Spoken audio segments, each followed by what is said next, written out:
स्वागत है आपका दी बुकिश लाइफ में। और आज हम एक ऐसा रियलिटी चेक करने वाले हैं जिसे सुनना शायद आसान नहीं होगा, लेकिन समझना बहुत जरूरी है।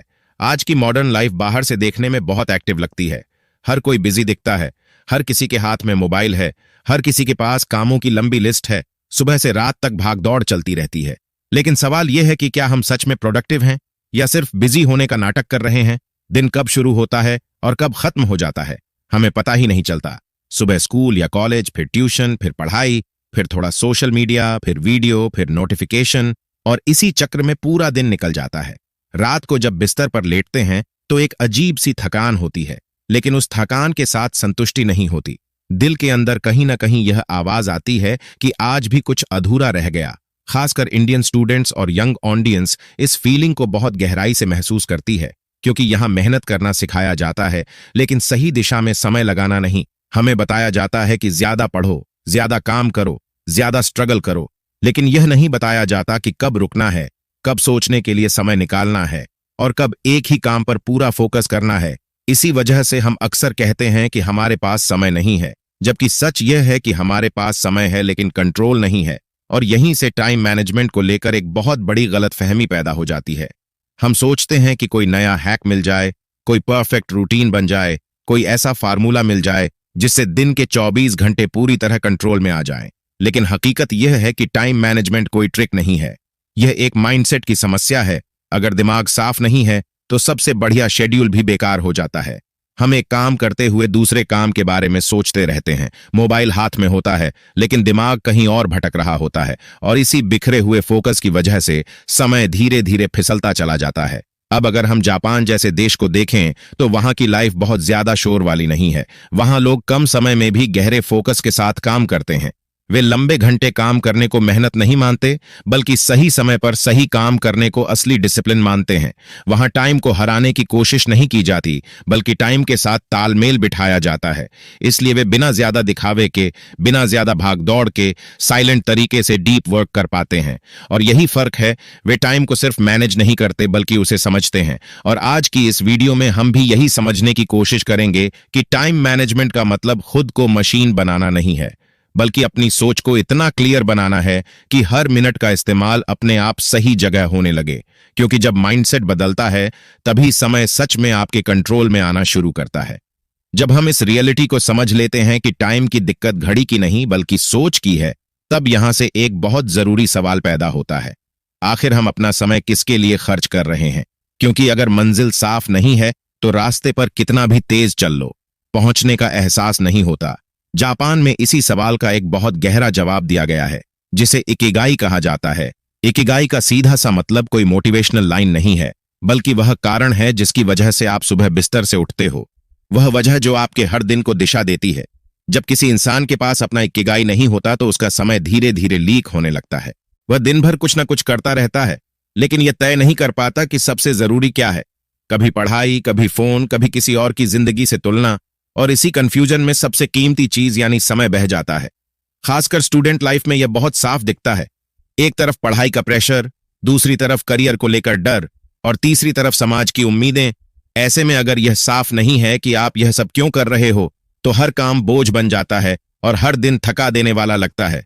लेकिन जब इकिगाई क्लियर होती है तो वही डेली रूटीन एक मतलब लेने लगता है। पढ़ाई सिर्फ एग्जाम के लिए नहीं रह जाती, बल्कि अपने भविष्य के लिए एक कदम बन जाती है। छोटी छोटी आदतें भी दिशा में जुड़ने लगती हैं, और यही वह पॉइंट है जहां इकिगाई और हसल कल्चर के बीच फर्क समझ में आता है। हसल कल्चर कहता है बस लगातार भागते रहो, ज्यादा घंटे काम करो, थक जाना ही सफलता की निशानी है। लेकिन इकिगाई कहता है कि हर घंटे का एक अर्थ होना चाहिए, बिना मतलब के दौड़ना नहीं बल्कि सही दिशा में चलना जरूरी है। क्योंकि जब उद्देश्य साफ होता है तो कम समय में भी गहरा फोकस पैदा होता है, और जब उद्देश्य गायब होता है तो पूरा दिन भी कम पड़ जाता है। इसलिए जापानी सोच में टाइम मैनेजमेंट का पहला कदम घड़ी सेट करना नहीं, बल्कि अपने इकिगाई को पहचानना है। क्योंकि जैसे ही इंसान को यह समझ में आ जाता है कि वह किस वजह से जी रहा है, उसी पल से उसका समय खुद ब खुद सही जगह लगने लगता है। जब इकिगाई आपकी दिशा तय कर देता है कि आपको किस ओर बढ़ना है, तब अगला सवाल आता है कि उस दिशा में चलना कैसे है। और यहीं पर जापान का दूसरा नियम सामने आता है, काइजेन। काइजेन का मतलब कोई बड़ा बदलाव या रातों रात ट्रांसफॉर्मेशन नहीं होता, बल्कि हर दिन थोड़ा सा बेहतर होना, जापानी सोच यह नहीं कहती कि आज ही पूरी जिंदगी बदल दो, बल्कि यह कहती है कि आज खुद को कल से 1% बेहतर बना लो। और यही वजह है कि बड़े बड़े प्लान अक्सर फेल हो जाते हैं, क्योंकि हम बहुत ज्यादा एक साथ बदलने की कोशिश करते हैं। हम एक ही दिन में परफेक्ट रूटीन बना लेते हैं। सुबह 5 बजे उठने का फैसला, दिन में 10 घंटे पढ़ाई, एक्सरसाइज, मेडिटेशन, सब कुछ एक साथ, और 2-3 दिन बाद वही प्लान बोझ बन जाता है। लेकिन काइजन छोटी आदतों पर भरोसा करता है, जैसे रोज सिर्फ 10 मिनट फोकस के साथ पढ़ना, रोज एक छोटा काम पूरा करना, रोज खुद से एक वादा निभाना। यही छोटी जीतें धीरे धीरे बड़ी बनती हैं। और टाइम मैनेजमेंट में काइजन का सबसे बड़ा फायदा यह है कि यह तनाव कम करता है, क्योंकि जब लक्ष्य बहुत बड़ा होता है तो दिमाग डर जाता है और काम टालने लगता है। लेकिन जब वही लक्ष्य छोटे कदमों में टूट जाता है तो दिमाग रिलैक्स रहता है और काम अपने आप शुरू हो जाता है। यहाँ एक और बहुत जरूरी फर्क समझना होता है, मोटिवेशन और कंसिस्टेंसी का। मोटिवेशन एक भावना है जो कभी आती है कभी चली जाती है, लेकिन काइजन कंसिस्टेंसी सिखाता है, बिना मूड देखे, बिना परफेक्ट दिन का इंतजार किए, बस रोज थोड़ा सा आगे बढ़ना। इंडियन माइंडसेट में अक्सर यह सोच होती है कि या तो सब कुछ करो या कुछ मत करो। अगर पूरा टाइम नहीं है तो पढ़ाई छोड़ दो, अगर आज मन नहीं है तो कल से शुरू करेंगे। लेकिन काइजन इस सोच को तोड़ता है। यह कहता है कि आज मन नहीं है, फिर भी थोड़ा सा कर लो, क्योंकि वही थोड़ा सा कल का आधार बनेगा। चाहे आप स्टूडेंट हो, कंटेंट क्रिएटर हो या किसी भी फील्ड में हो, अगर आप अपने दिन में छोटे सुधार जोड़ते हो तो समय अपने आप मैनेज होने लगता है, क्योंकि आप हर दिन अपने आप को यह सिखा रहे होते हो कि प्रोग्रेस परफेक्शन से ज्यादा जरूरी है। और यही जापानी सोच का कमाल है, बिना शोर किए, बिना प्रेशर डाले, लगातार आगे बढ़ते रहना। जब इंसान काइजन के जरिए रोज थोड़ा थोड़ा आगे बढ़ने लगता है, तब एक नई समस्या सामने आती है, दिमाग की थकान। क्योंकि लगातार करने की आदत तो बन जाती है, लेकिन दिमाग को रिचार्ज करने का तरीका नहीं आता। और यहीं पर जापान का तीसरा नियम बहुत शांति से एंट्री लेता है, शिनरिन योकू, जिसे अक्सर नेचर थेरेपी कहा जाता है।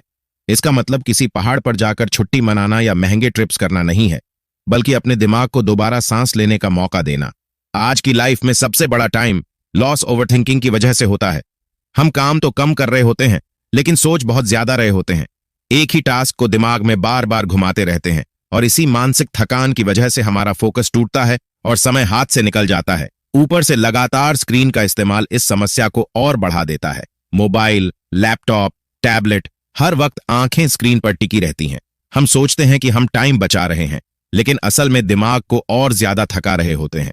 शिनरिन योकू हमें यह सिखाता है कि प्रकृति के साथ थोड़ा सा जुड़ाव भी दिमाग को रीसेट कर सकता है, बिना किसी लग्जरी लाइफस्टाइल के।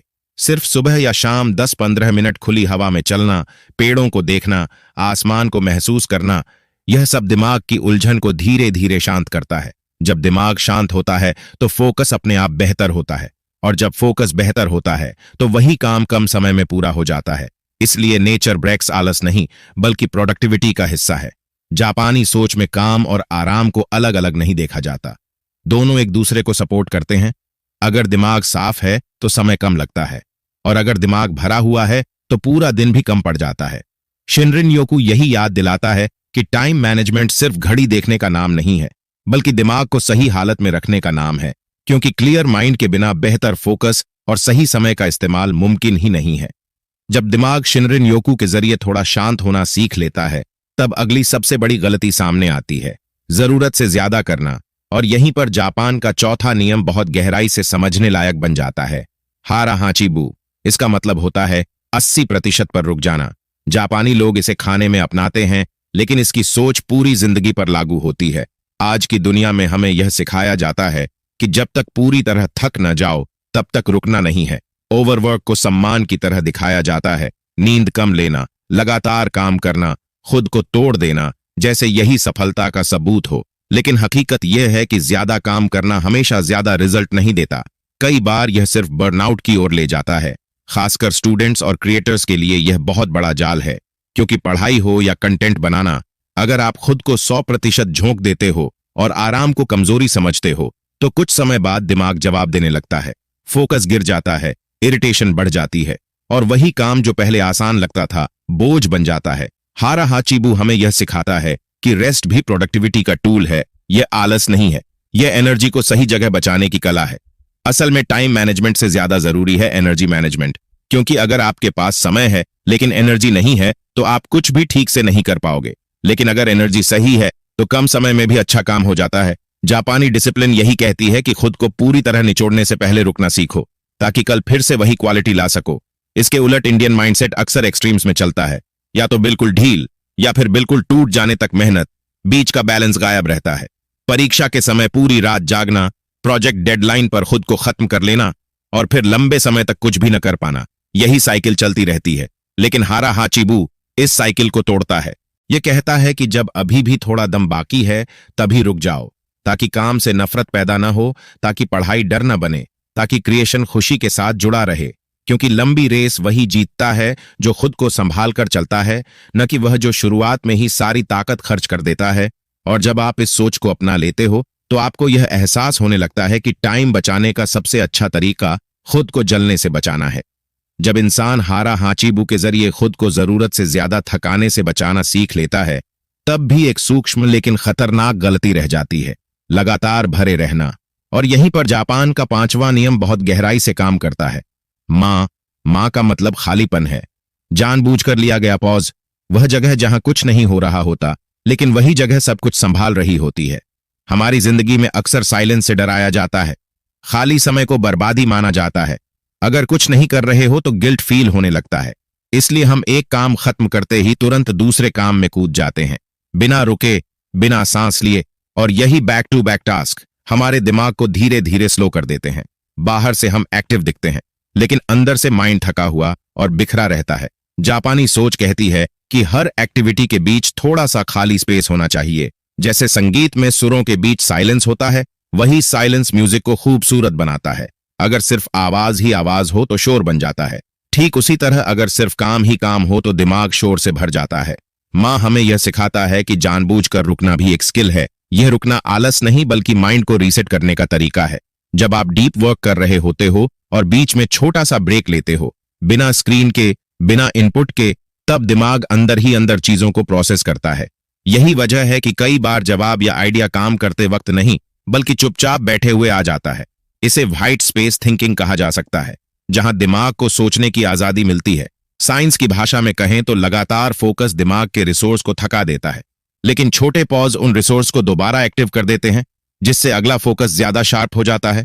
स्टूडेंट्स के लिए इसका मतलब है कि पढ़ाई के बीच थोड़ी खामोशी, बिना मोबाइल, बिना डिस्ट्रैक्शन, सिर्फ बैठे रहना। और क्रिएटर्स के लिए इसका मतलब है कि लगातार आउटपुट देने के बीच खुद को खाली छोड़ना, ताकि क्रिएटिविटी सांस ले सके। माँ यह नहीं कहता कि कम काम करो, बल्कि यह कहता है कि काम के बीच जगह बनाओ, क्योंकि जब दिमाग को सांस लेने की जगह मिलती है तभी वह गहराई से काम कर पाता है। और यहीं से एक बहुत जरूरी समझ पैदा होती है कि टाइम मैनेजमेंट सिर्फ टास्क भरने का खेल नहीं है, बल्कि अपने दिन में मानसिक ब्रेथिंग स्पेस बनाने की कला है। क्योंकि जिस दिन आपके पास साइलेंस और गैप्स नहीं रहते, उस दिन आपका दिमाग धीरे धीरे खुद को बंद करना शुरू कर देता है। और जब माइंड बंद हो जाता है तो समय कितना भी हो, उसका सही इस्तेमाल कभी नहीं हो पाता। जब माँ के जरिए दिमाग को सांस लेने की जगह मिल जाती है, तब एक और बहुत गहरी रुकावट सामने आती है: परफेक्शन की चाह। और यहीं पर जापान का 6ठा नियम वाबी साबी धीरे से लेकिन बहुत असरदार तरीके से हमारी सोच को चुनौती देता है। वाबी साबी का मतलब है अधूरापन, असमानता और अपूर्णता को स्वीकार करना। जापानी दर्शन में सुंदरता का मतलब चमकदार या परफेक्ट होना नहीं होता, बल्कि सच्चा और वास्तविक होना होता है। हमारी समस्या यह है कि हम हर चीज को परफेक्ट बनाना चाहते हैं। Perfect notes, perfect timing, perfect plan, perfect mood, और इसी इंतजार में समय निकलता चला जाता है। परफेक्शनिज्म बाहर से डिसिप्लिन जैसा दिखता है, लेकिन अंदर से यह टाइम वेस्ट करने का सबसे खतरनाक तरीका है। क्योंकि जब तक चीज 100% सही न लगे, हम शुरू ही नहीं करते। और जब शुरू नहीं करते तो दिमाग ओवर प्लानिंग में फंस जाता है। बार बार सोचना, बार बार बदलना, बार बार खुद पर शक करना, यही ओवर प्लानिंग धीरे धीरे प्रोक्रास्टिनेशन में बदल जाती है। खासकर क्रिएटिव लोगों के लिए यह बहुत बड़ा जाल है। लिखने से पहले सोचना कि कंटेंट जज किया जाएगा, पढ़ने से पहले डर कि रिजल्ट परफेक्ट नहीं आएगा, बोलने से पहले यह ख्याल कि लोग क्या कहेंगे, और इसी डर की वजह से काम टलता रहता है। वाबी साबी यह सिखाता है कि इम्परफेक्ट शुरुआत भी नो शुरुआत से बेहतर होती है। Done is better than perfect की सोच यहीं से निकलती है। क्योंकि जब आप कुछ पूरा करते हो, चाहे वह अधूरा ही क्यों न लगे, तब आपके पास सुधार करने के लिए कुछ होता है। लेकिन जब आप सिर्फ सोचते रहते हो तो आपके पास कुछ भी नहीं होता। जापानी सोच में गलती करना असफलता नहीं माना जाता, बल्कि सीखने का हिस्सा माना जाता है। इसलिए वे काम को बहने देते हैं, रोकते नहीं हैं। इंडियन माइंडसेट में अक्सर जजमेंट का डर बहुत हावी रहता है, लोग क्या कहेंगे, मार्क्स कम आए तो क्या होगा, वीडियो पसंद नहीं आया तो क्या होगा। और यही डर टाइम को जकड़ लेता है, क्योंकि डर में लिया गया समय कभी प्रोडक्टिव नहीं होता। वाबी साबी इस डर को नरमी से तोड़ता है। यह कहता है कि आपकी वैल्यू आपके परफेक्शन से नहीं बल्कि आपकी ईमानदारी से आती है। और जब आप यह मान लेते हो कि हर दिन परफेक्ट नहीं होगा, हर आउटपुट मास्टरपीस नहीं होगा, तब आपके कंधों से एक बहुत बड़ा बोझ उतर जाता है। और जैसे ही यह बोझ उतरता है, समय हल्का हो जाता है, काम बहने लगता है। खासकर क्रिएटिव लोगों के लिए यह एक पावरफुल लेसन है कि रुकने से बेहतर है चलना, छुपने से बेहतर है सामने आना, और इंतजार करने से बेहतर है अभी जो है उसी के साथ आगे बढ़ना। क्योंकि समय उन्हीं के साथ चलता है जो अधूरे होने के बावजूद रुकते नहीं हैं। जब वाबी साबी के जरिए इंसान परफेक्शन के बोझ से थोड़ा हल्का हो जाता है, तब भी एक आखिरी जाल बचा रह जाता है, तुलना का जाल। और यहीं पर जापान का 7वां नियम ओबाइतौरी बहुत गहराई से हमारी सोच को आईना दिखाता है। ओबाइतौरी का मतलब होता है बिना तुलना के आगे बढ़ना। जैसे एक ही बाग में अलग अलग फूल अपने अपने समय पर खिलते हैं, कोई जल्दी, कोई देर से, लेकिन सबकी खूबसूरती अपनी होती है। आज की दुनिया में सबसे ज्यादा समय दूसरों की रफ्तार देखने में बर्बाद होता है। कोई कम उम्र में सफल हो गया, कोई जल्दी आगे निकल गया, कोई ज्यादा काम करता दिख रहा है, और हम अनजाने में अपने टाइम को उनके साथ कंपेयर करने लगते हैं। यही तुलना हमारी एनर्जी खा जाती है, क्योंकि जब हम दूसरों की स्पीड देखकर खुद को जज करते हैं तो फोकस अपने काम से हटकर उनके रिजल्ट पर चला जाता है। सोशल मीडिया इस ट्रैप को और गहरा कर देता है। हर जगह अचीवमेंट्स, हर जगह हाइलाइट्स, और हमें लगता है कि सब आगे निकल गए हैं और हम पीछे रह गए हैं। जबकि सच्चाई यह है कि हम सिर्फ दूसरों की कहानी का एक छोटा सा हिस्सा देख रहे होते हैं। ओबाइतौरी हमें याद दिलाता है कि हर इंसान की ग्रोथ का पैटर्न अलग होता है। किसी की रफ्तार तेज होती है, किसी की धीमी, लेकिन इसका मतलब यह नहीं कि धीमी रफ्तार गलत है। जब आप अपनी तुलना दूसरों से करते हो तो आप 2 बार टाइम गंवाते हो, एक तो दूसरों को देखने में और दूसरा खुद पर शक करने में। इसके उलट जब आप सेल्फ अवेयरनेस पर ध्यान देते हो, अपनी ताकत, अपनी सीमाएं, अपनी लय को समझते हो, तब आप अपने पर्सनल रिदम में काम करना शुरू करते हो, और यही रिदम लॉन्ग टर्म कंसिस्टेंसी बनाता है। जापानी सोच में सफलता को शॉर्ट टर्म रेस नहीं माना जाता, बल्कि लंबी यात्रा माना जाता है, जहां टिके रहना ज्यादा जरूरी है। अगर आप रोज दूसरों से आगे निकलने की कोशिश करोगे तो थक जाओगे, लेकिन अगर आप रोज खुद से थोड़ा बेहतर बनने पर ध्यान दोगे तो समय आपके साथ चलने लगेगा। ओबाइतौरी यही सिखाता है कि अपनी स्पीड स्वीकार करो, अपनी राह पर भरोसा रखो, क्योंकि जब आप दूसरों की घड़ी देखना बंद करते हो, तभी आपकी अपनी घड़ी सही चलनी शुरू होती है। और उसी पल से टाइम मैनेजमेंट एक दबाव नहीं बल्कि एक सहज प्रक्रिया बन जाता है, जो आपको शांति के साथ आगे बढ़ने देता है। जब हम इन 7 जापानी नियमों को एक साथ जोड़कर देखते हैं तो एक बात बहुत साफ हो जाती है कि यह कोई अलग अलग टिप्स नहीं है, बल्कि एक पूरा सिस्टम है। इकिगाई आपको दिशा देता है कि आपको क्यों जीना और काम करना है। काइजन सिखाता है कि उस दिशा में रोज छोटे कदम कैसे बढ़ाने हैं। शिनरिन योकू याद दिलाता है कि दिमाग को साफ रखे बिना समय कभी सही इस्तेमाल नहीं होगा। हारा हाचीबू बताता है कि खुद को पूरी तरह थकाना बुद्धिमानी नहीं है। मां सिखाता है कि काम के बीच खाली जगह भी उतनी ही जरूरी है जितना काम खुद। वाबी साबी यह समझाता है कि परफेक्शन के चक्कर में रुकना सबसे बड़ा टाइम लॉस है। और ओबाइतौरी यह एहसास दिलाता है कि दूसरों की रफ्तार देखकर अपनी जिंदगी मत चलाओ। जब ये सारे नियम एक साथ आते हैं तो टाइम मैनेजमेंट सिर्फ दिन को प्लान करने की चीज नहीं रह जाती, बल्कि लाइफ मैनेजमेंट बन जाती है। यहां कोई एक्सट्रीम रूटीन नहीं है, न सुबह 4 बजे उठने की जिद, न खुद को मशीन बनाने का दबाव, सिर्फ कॉन्शियस लिविंग, यानी होश में जीना, होश में काम करना। इंडियन लाइफस्टाइल में यह इसलिए फिट बैठता है क्योंकि यहां पहले ही बहुत प्रेशर है, पढ़ाई का, करियर का, परिवार का। ऐसे में यह जापानी सोच हमें संतुलन सिखाती है, न भागना, न रुक जाना, बस समझदारी से आगे बढ़ते रहना। जब दिमाग क्लियर होता है और एक्शन फोकस्ड होता है तो समय अपने आप मैनेज होने लगता है, बिना जबरदस्ती के, बिना थकान के। और इसी के साथ अगर इस वीडियो से आपको कुछ नया सोचने को मिला हो, कुछ समझ आया हो, तो धन्यवाद आपका। इस वीडियो को पूरा देखने के लिए दी बुकिश लाइफ को सब्सक्राइब कर लीजिए, ताकि ऐसी ही गहरी और काम की किताबों की बातें आप तक पहुंचती रहें। और याद रखिए, समय को बदलने से पहले सोच को बदलना सबसे जरूरी होता है।